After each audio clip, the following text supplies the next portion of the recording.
Welcome to the Only Child Talk Show, where we talk about childhood and chasing dreams and all the in-betweens. Today, I wanted to take you guys back a little bit through the 90s nostalgia. And I am a little bit tired, and when I'm tired, I get a little hyper, and I have to work, but I'm avoiding work by doing this.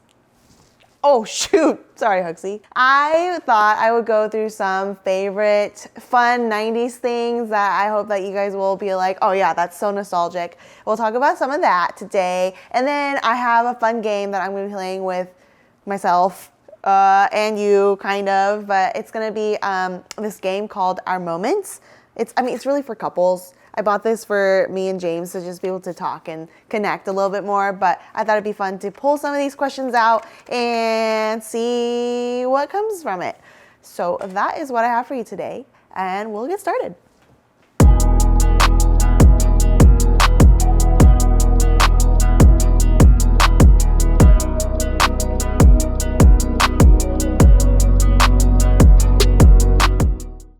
Okay, so today is April something, early April, and I hope you had a good April Fools and no one tricked you really badly. I think I got tricked by some posts on Instagram, and then I was like, oh, it's April Fools, duh. So actually, in April in 1997, Romy and Michelle came out with their movie, and I don't know if you can see that, but Romy and Michelle, super fun, really funny. These two girls, I mean, they're a lot older now, obviously. You guys should know for sure Lisa Kudrow from Friends, who I love Friends. There's milk in here, by the way. And I love Friends. I thought this movie was really funny, and if you haven't seen it yet, I'm not gonna spoil it, I'm not gonna say anything about it, but you should go watch it. It's a classic. It's a classic. So that brings me back. And I don't know if you guys remember reading Goosebumps books. Do you remember that? Scary.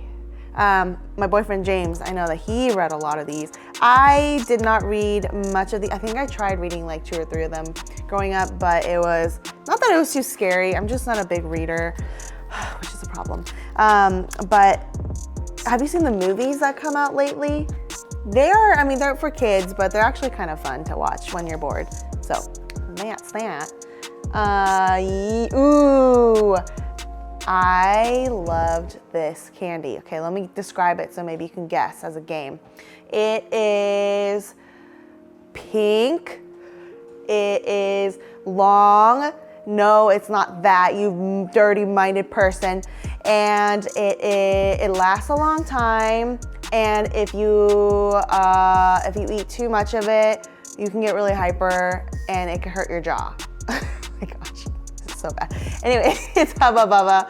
Hubba Bubba bubble tape. I love this thing, especially the smell. I haven't opened this yet and I don't want to ruin it, but I could smell it. It smells so good. Okay, but I love this. Do you guys remember what was the other bubble gum that was in squares? I think they still have it, but they're like huge and you eat it and then your jaw hurts. What's it called? James, do you remember? He doesn't remember. I don't remember. If you remember, put it in the comments. Let me know. I'm not gonna look it up. You put it in the comments. You let me know. So good. And we also have Be Mine. This is Lisa Frank. Do you guys remember Lisa Frank? Lisa Frank was so fun. They definitely have, I think they still have a lot of stickers, and I don't know if their website's probably active. I haven't looked yet, but do you remember all the different, like the dolphins and the donuts and the cupcakes and just all the rainbows everywhere? It was so fun. I loved Lisa Frank, and I remember having like those folders in elementary school, a bunch of those folders, and it's just all Lisa Frank. But I still love it. It's so fun. It makes me happy. Let's see, where's some other fun stuff. This is actually not a real Game Boy, obviously. This is candy. Let me open it up. What's in here? Oh, it's the what do you call it? It's a bunch of the pluses. Oh, that's so bad. What is this called? The D pad? What it is? Okay, James is not. I wasn't a big game player growing up. I still am not. And anyway, I do remember though going to like one of my best friend's house, and she had the Nintendo 64. Is that it? Or is that the really old one where you put the cartridge inside? And then you played like Zelda and Mario and all of that. I do remember going there, and she was so good at it, and I was so bad because obviously I haven't played any games. And but anyway, beep, beep, beep, beep, beep. I did have a Nintendo, I don't want to say 64, it's the ones after that. And my mom, so I didn't buy it, someone else bought it for us. This ajoshi, which is like an older, what you call an older man in Korean. And he bought it for me as a thank you gift to my family for hosting him. And then I remember I was so happy because I really, really, really wanted to play Mario Kart. And like Rainbow Road was like my favorite thing. It's so pretty and fun, even though I slid off every time because it's so slippery. And my dad and I would be playing together in the middle of the night. And then one day I came home and my mom had returned it back to Costco because first of all, she felt like it was too much of a burden, like a big gift that he gave. So I get that part now as I'm older, but I was so sad and I felt so betrayed. And my mom was like, how about this? I will get you a computer. I think that was already in the plans, but anyway, so she convinced me and it was gone, but I was really, really sad. So when I got older, when I was able to spend a little bit more money on myself, I actually bought myself a Wii, and I got Mario Kart and everything, and I like relived my childhood dreams, and then I needed money for rent, so I had to sell that. Too. It was really sad. But then recently I just bought the Nintendo Switch and was able to play Nintendo, all the games again. And James got like to play all the Pokemon games, and I got Animal Crossing and I played that for the first time. But sadly I have not touched my Nintendo Switch in like a month, so I should get back to that. My poor neighbors are probably so sad and wondering where I am, and they probably all left me. It's okay, it's all right. Finally, this is an NSYNC greatest hits CD. First of all, I'll tell you now, I actually got I got a lot of these things from these like 90s boxes on Etsy, which I will, you can follow them or find them and buy your own boxes. It's totally worth it. It really brought so many memories. These are just some of the things in there. So I just love CDs themselves because growing up, like this was like my everything. Listening to music, falling asleep with my like portable CD player, and then waking up at the middle of the night, still hearing the music going, and then like turning it off, double tap, stop, double tap, and it turns off. And then like, it's just like everything to me. And holding an actual physical CD in my hand like this has been so long.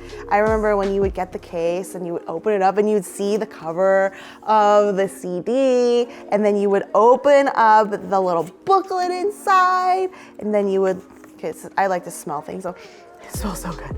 And you'd see all the pictures. I don't know if you guys are a big NSYNC fan, but this is an example. And then you could see like, all the lyrics in it. I thought that was so fun, just singing along as you're like listening to your CDs, and like it's just so fun. And then when I was younger too, my dad would bring me back a bunch of CDs from Korea every time he came back from his business trips, and that was like my favorite thing ever. He would bring like 5 to 6 CDs at a time, and I would just like run through those. You know how if you listen to something so long, you memorize every little thing about it. That was my thing, and that's what we grew up on. So tell me now, are you an NSYNC fan or are you a Backstreet Boys fan? You have to choose one or the other. I actually am personally more of a Backstreet Boys fan. I do love NSYNC, but Backstreet Boys is just way, I don't know, it's just something that you can really sing along to.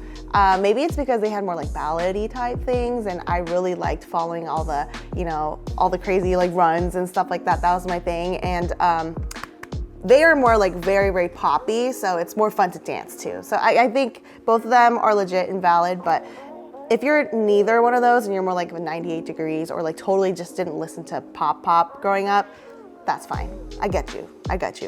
Yeah. So let me know, NSYNC or Backstreet Boys or something else. What did you listen to? Comment. I want to know. I'm actually really curious. It's really fun talking about music. Okay. Huh? Oh, thanks, James. Okay, this is a push pop. Do you guys remember, I don't know if you remember these. These were super fun. This is a jumbo push pop, but we had the smaller versions growing up. And it's like similar, like the vibe is similar to the ring pops, like, you know, that's like the texture and everything. This one is the cherry watermelon flavor, which is brand new. But when we were younger, we had all these other flavors, like blue raspberry. Blech, I don't like raspberry. What else? Like apple and watermelon and there's a new cotton candy flavor. I don't know if that's something we had growing up, but like, remember Pop Rocks? And what are some other candy? Baby bottle pops, baby bottle pop, baby bottle pop. What else? I don't remember other candy right now. Oh, I really love those necklaces that you ate, the candy. Do you remember that? And then like when you're like towards the end of it and like you snap it on yourself and then you get all the spit all over your face because you had like sucked the necklace, the elastic and stuff. It was so gross if you think about it now. And like you're putting that candy back on your neck and you don't know what's on your neck when you're a kid. Thinking about it now, it's a pretty gross concept, but it worked. Or like the dot papers, like remember like the sugar dots on the paper and you like had to rip it off and every time you got a little bit of paper on there, we still ate it anyway. I don't know, but yeah, those are some fun memories. If you have any other nostalgic memories from your childhood, all the things you ate, movies and songs that you listened to, bring it back, share with me. I'm really curious. Okay, we're gonna move on. Now a word from our sponsors. Nobody. If you want to be a sponsor, I'm available. And we're gonna start our game. Again, like I said, it's called Our Moments, and this is for couples. I bought this because I wanted to connect with James a little bit more. We've been together for 10 years now, and sometimes we just want to talk about things that are, I mean, doing these types of games is so much more like of a fun and easy way to connect with each other that's not like awkward or runs into a fight because it's right there. I mean, you can't blame the cards. They're cards. So anyway, so I'm gonna mix these up and we'll pick a few. And what I want you to do while I am choosing the card and once I find the question, I would love to hear your side of the story. Maybe there's something that you connect with or like you want to answer one of these. Let me know. This is to connect with people. So I want to hear from you. Okay, I'm done shuffling. Okay, let's see. What do you guys like doing? Do you like to split the deck? You want me to split the deck? Okay. Okay. All right, I split it. Now what? You want me to take the top card? Or you want me to split this again and then flip it like this? All right, okay. Take this top card? All right, so that sounds great. Let's see what it says. Oh, great. How much money do we need in the bank? That is a little personal. No, actually, I'm not scared to share this. So I am actually going through some financial reckoning lately.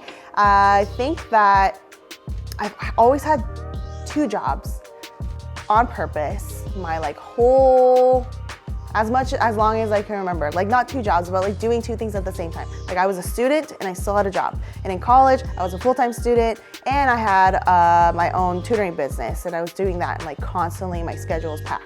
And then I got into a bunch of other different jobs, but while doing that, I was always pursuing something else at the same time. And I don't know why I'm like that, but it keeps my mind busy or I'm crazy, I don't know. And so financially, it took a long time to get to a place where I am now. And before, I did have a lot of credit card debt because my mom and I, we didn't have that much money growing up. And so that was like the only way to be able to survive and have things that we needed. And so like at one point we even like at H Mart, we won the grand prize. This was like in 2008 or 2007. We won the grand prize at the brand new H Mart that had opened. I think it was the Linwood one. And they were doing all these sweepstakes and raffles, and we actually won the brand new LG, like the kimchi refrigerator with all the Swarovski diamonds. Like my mom was like, oh my God, I can't believe we won that. So we won it, it got delivered to our house and we needed money for rent. So we actually, we were able to sell that and make money to get by. It was pretty awesome. So anyway, so we always struggle with money, and so this is a really tough question. How much money do we need in the bank? I am a firm believer that you are provided with everything that you need in life, whatever that means. So I think for someone who lives in Seattle and needs to get by and have a decent place to live, at least somewhere that, you know, can shelter you and you don't feel like you're gonna get, you know, you're gonna walk outside and feel like someone's watching you all the time. If you wanna live in an okay neighborhood and feel safe and everything, and have at least enough money to go eat once a week and all of that, I would say you probably need at least $3,000 a month, right? To have a little bit of savings after that too, and maybe you can't splurge on any shopping, but I would say that's kind of what I need. And I still have some credit card debt and stuff like that too, so I'm paying that off, and I have school loans. So I'm just saying, that's kind of what I need. Okay, next question. Should we go with another deck, with the right deck? Okay, yeah, that's what you say? Okay, I split it again? All right, you guys really, oh, you want me to shuffle the deck? Okay, I hear ya, gotcha. You don't want me to cheat. I won't cheat.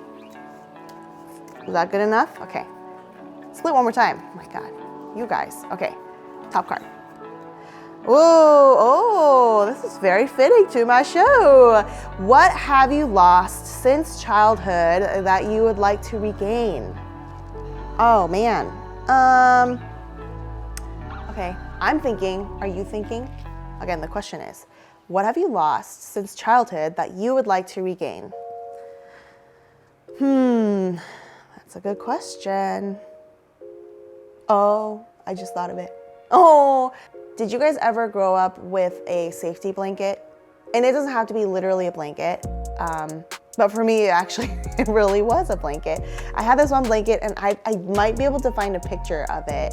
Oh, by the way, this is because it's like a slumber party vibe. I hope you get that. I'm not just a weirdo doing this, and this is for like the 90s. And so anyway, yeah, so I had this one blanket that apparently when I was born, or maybe when I was 1 year old, my mom's friend had made herself, and it was this pink blanket and like animals on it. The top part of the blanket was like it was like kind of soft. Like the fabric was really soft. So I did this thing every morning. My dad would give me a big cup of hot milk, which is why I love milk now. And it was just warm, and he would turn on the TV, and I remember just like drinking that milk and feeling like, oh my gosh, this is amazing. This feeling in my body is great. It smells good. It makes me feel good and safe and warm. And then I would grab this blanket, and I would like grab the edge of that blanket and just kind of like feel it. It just felt so good. Like it's just really soft, and like in my hand, it just felt like very like, I don't know, it just was a good grip in my hand. So I remember carrying that everywhere. When we went to like, I don't know, go camping and stuff, I would have to take that with me. I think I threw it away. I tried to throw it away like multiple times when I got to elementary school, because I was just like, oh my gosh, I need to get over this. I can't be relying on this blanket to keep me comfortable and safe, because you know, when you're 9 or 10 years old, at that point, you shouldn't really have a safety blanket. But mind you, I was an only child, and I didn't have a lot of people telling me that you shouldn't be doing things. And so I had to like learn that on my own, the slow way. And if you didn't know this either, I actually believed in Santa till I was like 11 and a half. Let that sink in. It's a little embarrassing. It's embarrassing. It's embarrassing. If you still believed in Santa older than that, high five. It's okay. It's okay. I was so disappointed. I'll share that in a second. Anyway, so this blanket, I think I remember distinctly like throwing it away at one point, and I was like, okay, I'm gonna say goodbye. It was like the hardest, saddest thing ever. I put it in the trash. Even me putting it in the trash, it took so much to let it go and be like, that's, my childhood is done. Like, I need to let go and move on. And then remember like going through the trash again and grabbing it, because I couldn't let it go yet. And then the other, like the one final time was probably like a year after that. I was like, okay, I gotta do it. So I did. I threw it away and I let it go. But I remember like going to school and coming back and like looking for it because I was like, is it still there? Oh my gosh, did I make a mistake? And my mom had already threw the trash out. So it was like, that was a moment of like, oh no, like devastation, but like, okay, this is good for me. I really need to let it go. But that is one thing that I wouldn't want it back, but I kind of do want it back just to pass it on to my kids in the future, I guess. Okay, so back to the Santa story. I remember 11 and a half, mind you, I'm like 6th grade. And no one has told me so far that Santa's not real, and I don't know how it came to be, but I lived my whole life up to that point thinking Santa was real. Very odd. I guess the idea of Santa never really came up in my friends' conversations naturally, because they would have told me, right? Or maybe I just was so in belief that even though they said something, it just didn't cross my mind. It's like on Friends when Phoebe finds out that Santa's not real as like a really old person, and she just like kind of freaks out. So anyway, I remember moving in back from California. We had just moved to Washington, and I was looking through my mom's closet, and I find these like dog stuffed animals, like 3 or 4 of them in a pack, like a Costco pack, and they're like those hand puppets, and I saw them, and this was like a week before Christmas, and I was like, oh Ma, what is that? And she was like, oh, you're not supposed to see that, that's your Christmas gift. She's like, you can just have it now. I was like, oh, okay. And she's like, I need to tell you something. I was like, what? She's like, that was supposed to be your gift from Santa. In my mind, I'm like, how? How is that a gift from Santa? How did he drop it off before Christmas? It doesn't make sense to me. What are you talking about, Mom? And she's like, listen, I'm gonna tell you something. And I was like, all right. She's like, everyone can be Santa. Everyone is Santa. And I was like, but that's not true. I know Santa's real. I remember when I was 7, Mom, and I went downstairs on Christmas morning, and the camping set that he had given me was floating in the air. I remember that distinctly. I was like, Mom, that's real, it's magic. She's like, no, you'll see, Santa's everyone, and he's not really real, and everyone is Santa in this aspect that, you know, everyone gives each other's gifts, and they share the joy and love during this season. That's what Santa's all about. And so I was like, really sad and kind of shaken up. I was like, yeah, okay, sure. And on Christmas morning, I remember walking down the stairs and going to the stocking with this Santa on it that always had gifts in it, or at least like a card or something, if the gift was like bigger and on the side. And I remember reaching into the Santa. There's nothing in there. I was so sad. I was like in disbelief. I was like, no way. I was like looking at it. I was like opening it up. I was like, no way, this can't be true. And I just remember being like crushed, like, oh my God, Santa really isn't real. Yeah, that's my story. Isn't that sad? Isn't it so sad in so many different ways? Anyway, comment below. Let me know when you started or when your like Santa is not real story came to be, because I'm actually really curious. I don't share their story much because it's a little embarrassing. But yeah, I hope you had fun with this episode today. It's a little different, but I wanted to just hop on here, get distracted from work, feel like myself again, because it's been a little hard lately. And I want to just share some joy with you, and hope you had fun. Please share, like, comment, and subscribe. I think I said that right. If you love the show, let me know, and let me know what other things that you want to hear about. I would love to share with you. And again, I do have guests coming on the show very soon, but up to that point, I am going to be sharing just more about me and my life so that we can get to know each other a little bit better, and so that obviously you guys will trust me as a host, and I hope that it's been fun and relatable. So I'm glad that you were here. I hope that we can see each other soon, and please be sure to follow me on Instagram at Only Child Talk Show, and I'll see you there. See you next time.